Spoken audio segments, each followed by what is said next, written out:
लिखेंगे तरंगों के गति एवं माध्यम के कणों के गति के अनुसार यांत्रिक तरंगे दो प्रकार की होती हैं। पहला अनुप्रस्थ तरंगे, दूसरा अनुदैर्घ्य तरंग। On the basis of motion of particle of medium and motion of wave, the mechanical wave is of two types. First, transverse wave and second, longitudinal wave. पहला हेडिंग डाल दीजिए अनुप्रस्थ तरंग यानी ट्रांसवर्स वेव। फर्स्ट हेडिंग डाल दीजिए आप अनुप्रस्थ तरंग यानी ट्रांसवर्स वेव।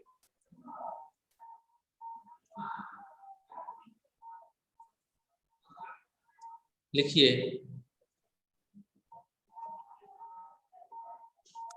जब किसी माध्यम के कणों के कंपन करने की दिशा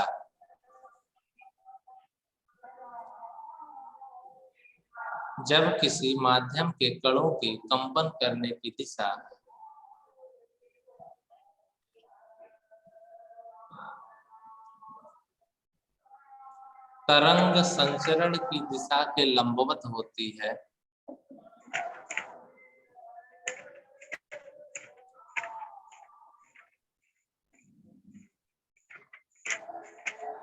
तो माध्यम में उत्पन्न तरंग को अनुप्रस्थ तरंग कहते हैं।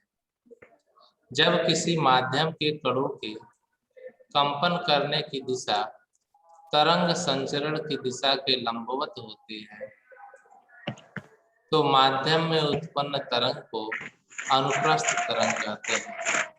When the direction of motion of particle of medium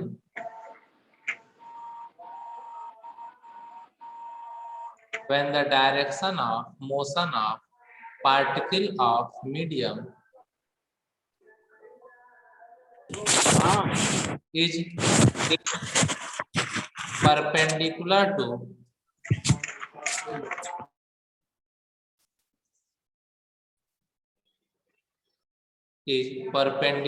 to the motion of propagation of wave, when the direction of particles of medium is perpendicular to the motion of propagation of wave, then this wave is known as transverse wave। यानी जब किसी माध्यम के कणों के कंपन करने की दिशा तरंग संचरण की दिशा के लंबवत होती है तो माध्यम में उत्पन्न तरंग को अनुप्रस्थ तरंग कहते हैं। ये वाला आप फिगर बना लेंगे जिसमें श्रृंग और गर्त दो प्रकार के हैं। ये सारा बना लेंगे। यहाँ लेम्डा क्या है? वेवलेंथ, तरंग दैर्घ्य। ये वाला फिगर बनाइए।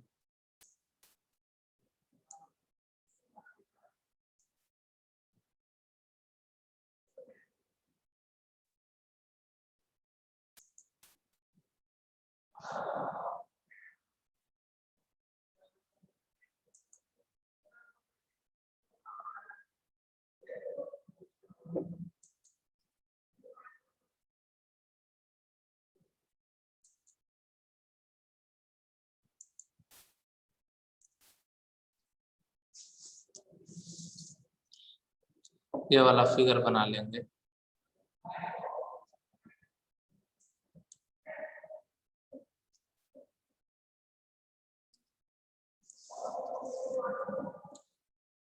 तो ये जो वेव चल रहा है, ठीक है, तो जहां पे वेव एकदम नीचे है उसे हम लोग बोलते हैं गर्त। गर्त यानी ट्रफ। और ये जहां पे अधिकतम इसका डिस्प्लेसमेंट हो रहा है ऊपर की तरफ, इसको हम लोग बोलते हैं क्रेस्ट यानी कि श्रिंग। ठीक है, तो दो गर्तों के बीच की दूरी या दो श्रृंगों के बीच की दूरी, दोनों के बीच की दूरी को इस तरंग की लंबाई बोलते हैं, यानी वेवलेंथ बोलते हैं, तरंग दैर्ध्य बोलते हैं। तो लिखेंगे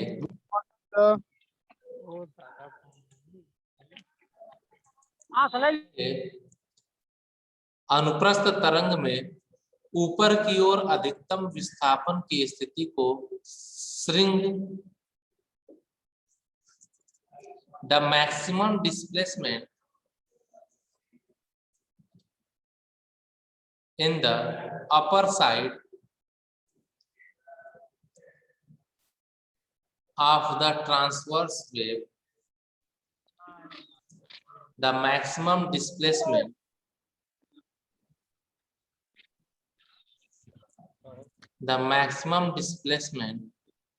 in the upper side of the transverse wave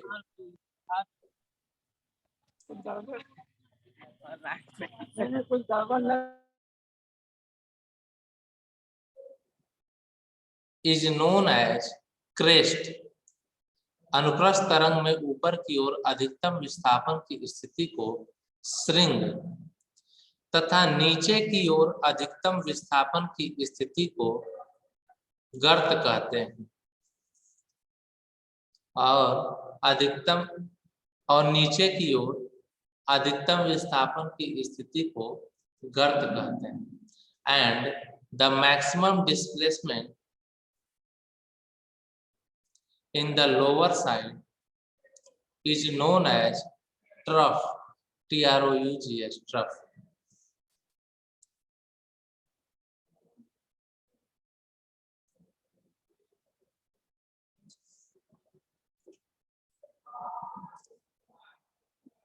फिर लिखिए दो क्रमागत श्रृंगों के बीच की दूरी अथवा दो क्रमागत गर्तों के बीच की दूरी को तरंग दैर्ध्य कहते हैं। लिखेंगे दो क्रमागत श्रृंगों के बीच की दूरी अथवा दो क्रमागत गर्तों के बीच की दूरी को तरंग दैर्ध्य कहते हैं।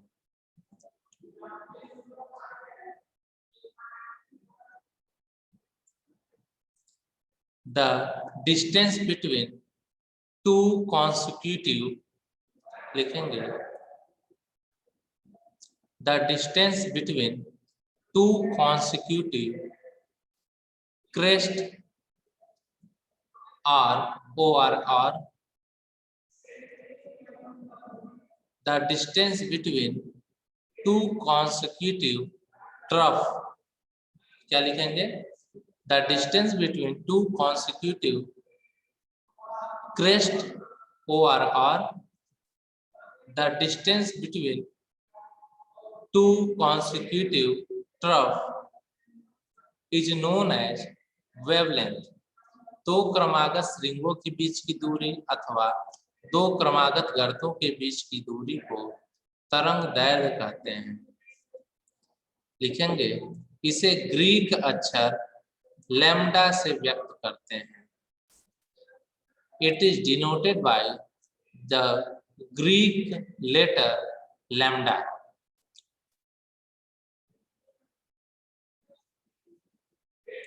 लिखेंगे इसे ग्रीक अक्षर लैम्डा से व्यक्त करते हैं। It is denoted by a Greek letter lambda.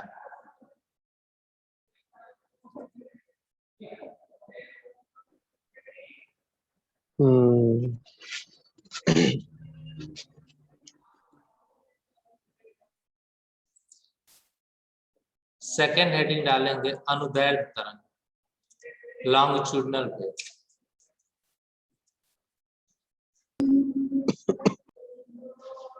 किसी को कोई डाउट होगा तो हैंड रेज करेगा, अपना हैंड रेज करके चैट सेक्शन में क्वेश्चन पूछ सकता है। लिखिए अनुदैर्घ्य तरंग क्या होता है। अनुदैर्घ्य तरंग तो लिखेंगे जब किसी माध्यम के कणों के कंपन करने की दिशा तरंग संचरण की दिशा के समांतर होती है। जब किसी माध्यम के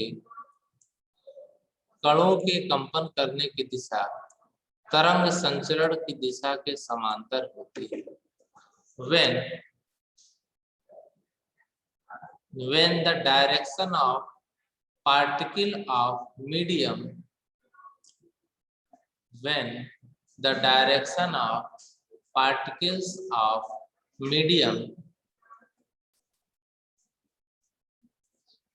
is parallel to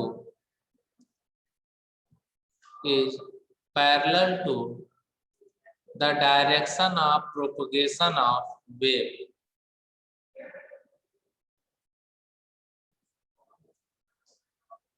When the direction of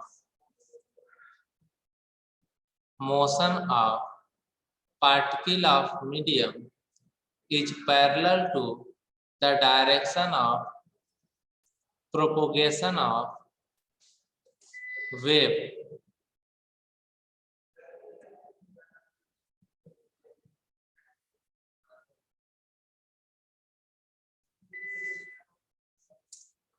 then this wave is known as longitudinal wave. जब किसी माध्यम के कणों के कंपन करने की दिशा तरंग संचरण की दिशा के समांतर होती है तो माध्यम में उत्पन्न तरंग को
सर आवाज नहीं आ रही है।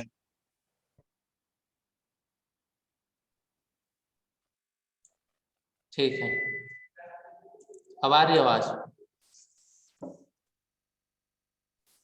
Yes sir. ठीक है, ये वाला फिगर बनाइए, ये संपीड़न विरलन वाला। जहाँ पे संपीड़न दिखाना होगा ना तो एकदम पास में ऐसे स्प्रिंग बनाइएगा, ठीक है। अब विरलन दिखाना होगा तो ऐसे दूर दूर में ऐसे, ठीक है, ये वाला। फिर संपीड़न दिखाना होगा तो एकदम पास में ऐसे बनाइए फिगर, ये वाला।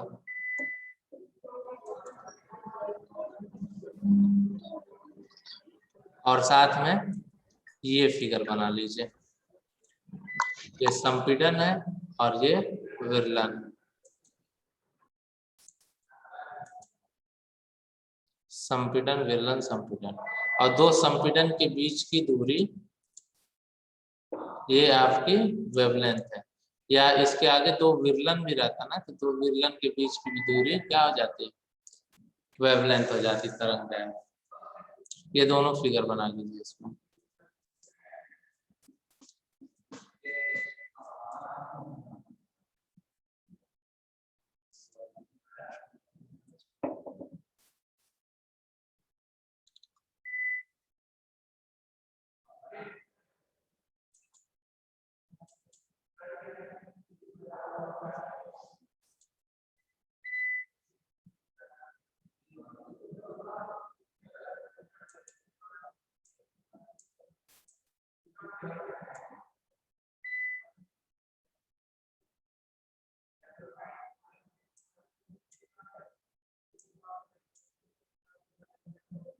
बन गया और फिगर तो बताओ।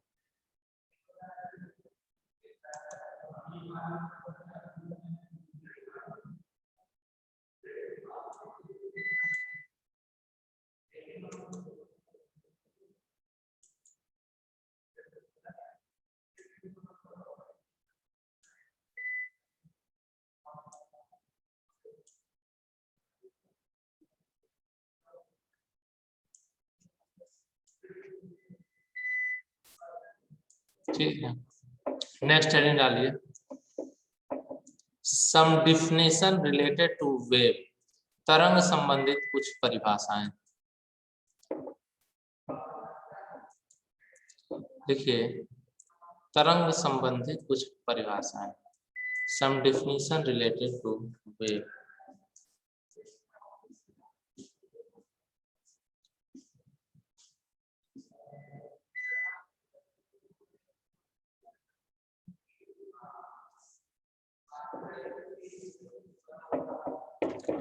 फर्स्ट हेडिंग डालिए, आयाम, एम्पलीट्यूड।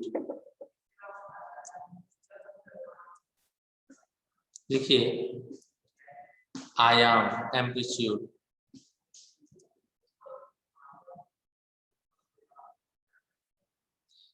द मैक्सिमम डिस्प्लेसमेंट, लिखेंगे एम्पलीट्यूड में, the maximum displacement of a particle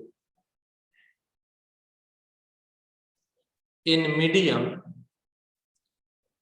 the maximum displacement of a particle in medium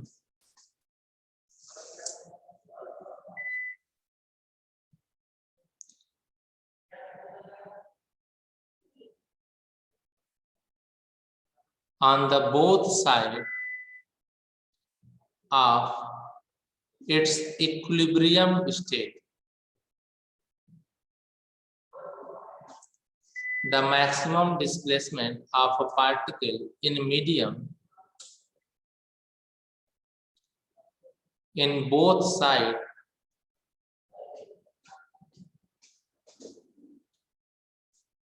with equilibrium state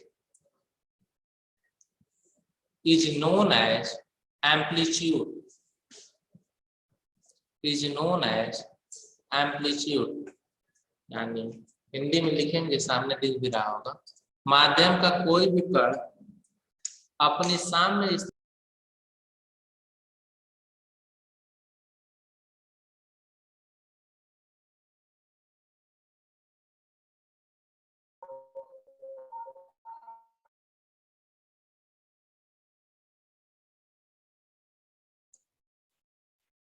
यही वाला लिखेंगे, हिंदी में तो सामने लिखा है आयाम, माध्यम का कोई भी कण अपनी साम्य स्थिति के दोनों ओर जितना अधिक से अधिक विस्थापित होता है उस विस्थापन को आयाम कहते हैं। ये वाला फिगर बना लीजिए, ये देखिए ये साम्य स्थिति है, जैसा मैंने सारा समझा दिया है। हाँ देव, कुछ पूछ रहे हो, पूछ सकते हो। Good morning sir. Good morning sir, ये कहते हैं एम्पलीट्यूड को हम लोग ऐसे लिख सकते हैं, एम्पलीट्यूड को क्या लिख सकते हो? The maximum displacement of the particle from its equilibrium position, it is called amplitude. यही तो बोले हैं, और भी कुछ बोले हैं, ठीक है। हाँ, पार्टिकल ऑफ मीडियम जरूर बोलेंगे, माध्यम के कणों का, ठीक है, अपने साम्य अवस्था के दोनों तरफ, ऊपर भी देखो और नीचे भी, जो मैक्सिमम डिस्प्लेसमेंट होता है, इसी मैक्सिमम डिस्प्लेसमेंट को ए यानी एम्पलीट्यूड बोलते हैं। देखो ए से रिप्रेजेंट किया गया है, ठीक है। हाँ, यही मैंने भी बोला है, यही आप लोग भी लिखेंगे, माध्यम का कोई भी कण अपनी साम्य स्थिति के दोनों ओर जितना अधिक से अधिक विस्थापित होता है उसे आयाम कहते हैं, ठीक है।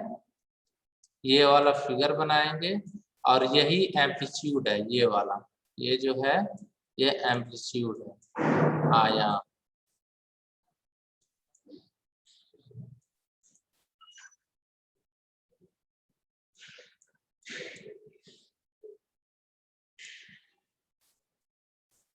यही आयाम है, फिगर बना लीजिए सभी।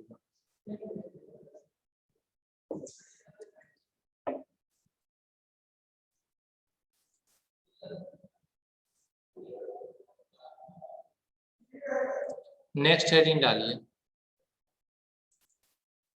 आवर्तकाल,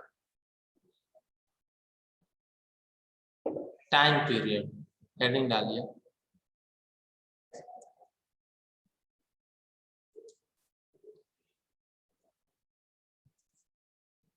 लिखिए आवर्तकाल, द टाइम इन विच, देखिए टाइम पीरियड में, द टाइम इन विच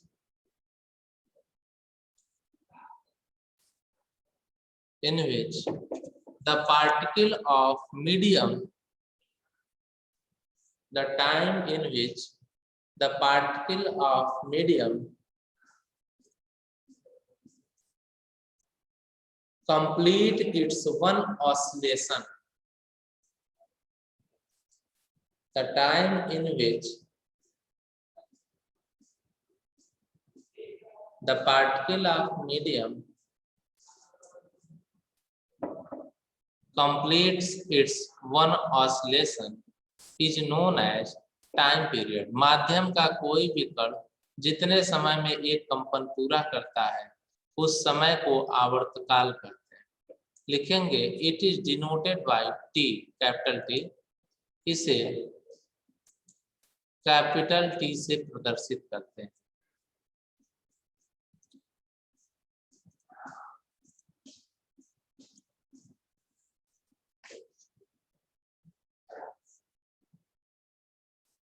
हो गया होगा। नेक्स्ट हेडिंग डालिए, आवृत्ति, फ्रीक्वेंसी।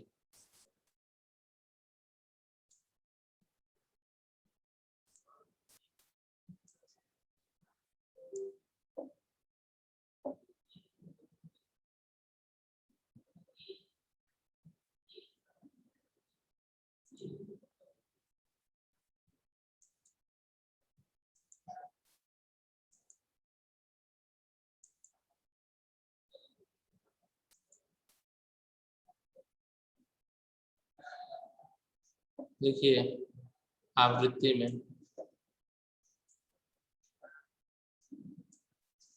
माध्यम का कोई भी कण 1 सेकेंड में जितने कंपन पूरा करता है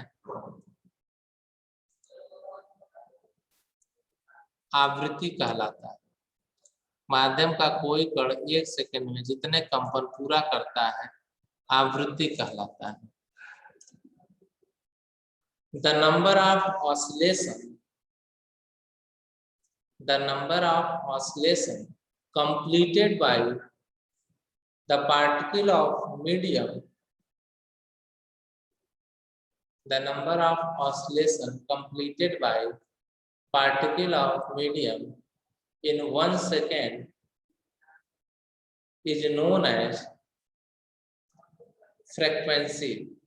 माध्यम का कोई भी कण 1 सेकेंड में जितने कंपन पूरा करता है आवृत्ति कहलाता है। लिखेंगे इसे स्मॉल एन से प्रदर्शित करते हैं। कहीं कहीं पे इसको न्यू से भी, कहीं कहीं पे इसको एफ से भी, स्मॉल एफ से, ठीक है, तो कंफ्यूज नहीं होंगे।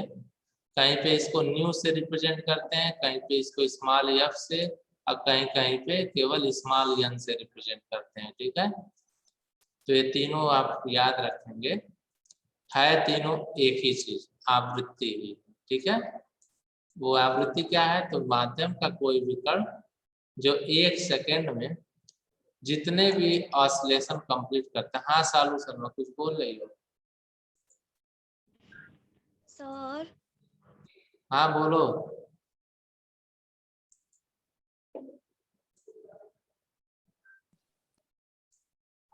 हैंड रेज किया आपने, कुछ बोलना चाहती हैं तो बोलिए, चैट सेक्शन में लिख भी सकते हैं, ठीक है। ये लिखिए, इसे स्मॉल एन से प्रदर्शित करते हैं। It is denoted by small n. और ये एक रिलेशन है, relation between frequency and time period, n equal to 1/t लिख लीजिए। आवर्तकाल और आवृत्ति के बीच का ये संबंध है, n equal to 1/t।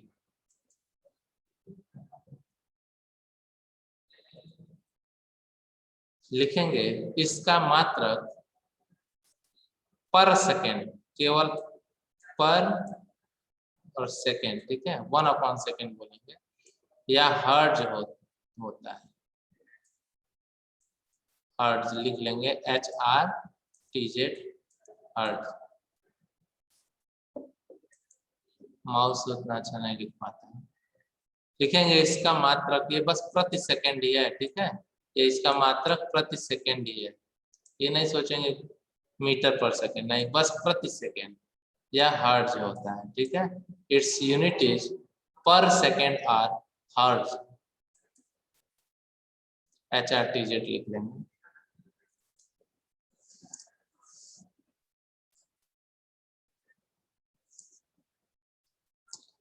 Next heading डालिए,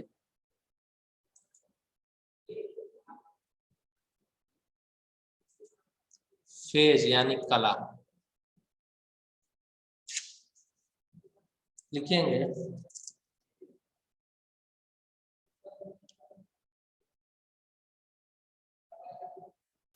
the quantity by which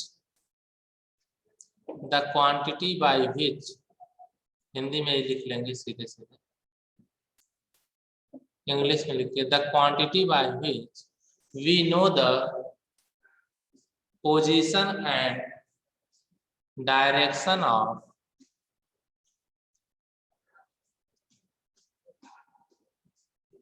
the particle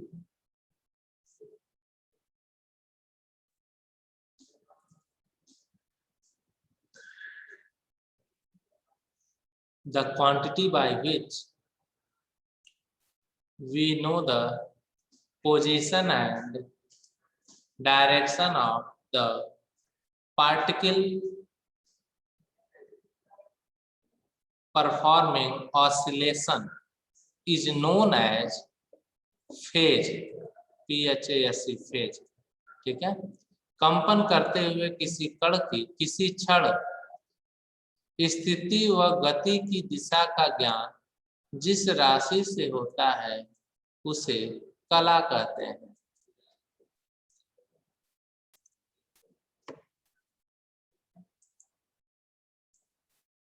ये लिखेंगे आप,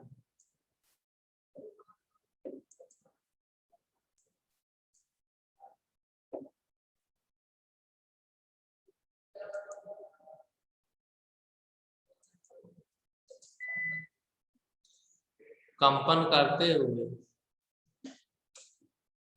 किसी कण का स्थिति एवं गति की दिशा का ज्ञान जिस राशि से होता है उसे कण की कला कहते हैं, ठीक है।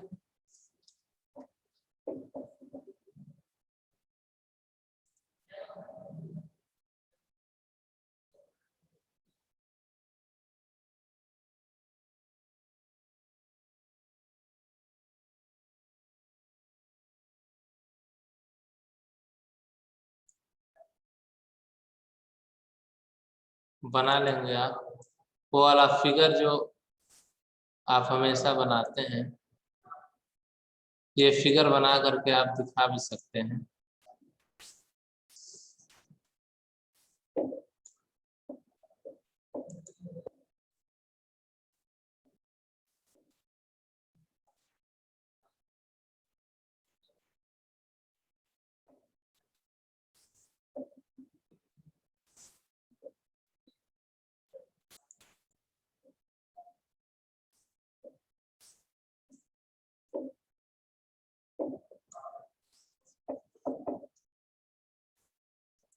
यदि इसी पे दूसरा भी कण एकदम सेम ऐसे ही गति कर रहा है ना, तो दोनों की कला क्या होगी, समान होगी, ठीक है।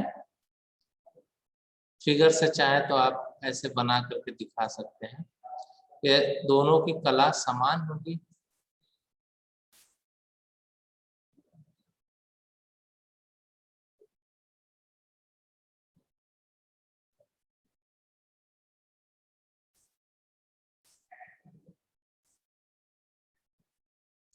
और यहाँ से यदि कोई पार्टिकल गति करना शुरू कर रहा है तो इस समय इनकी कला अलग अलग होगी। ऐसे बना सकते हैं। ये दोनों के एक ही दिखा देना मोटे में तो। और इसमें देखो दोनों के बीच का 90 डिग्री का अंतर होगा। तो इसमें अलग अलग कला होगा, इसमें समान कला होगा। ये दो फिगर आप बना सकते हैं।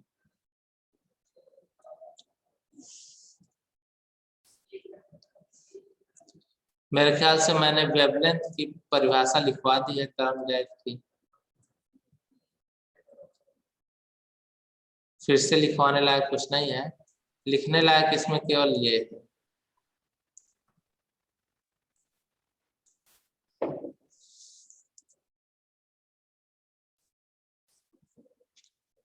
V इज इक्वल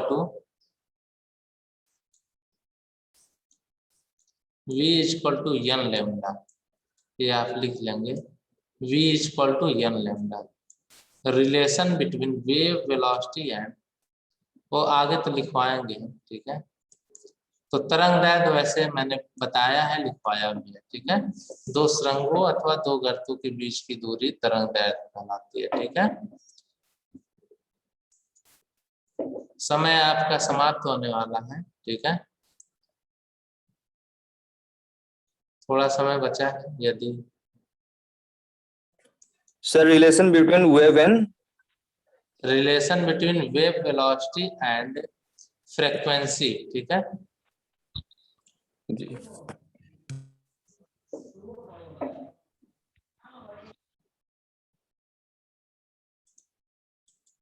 ये है v equal to n lambda.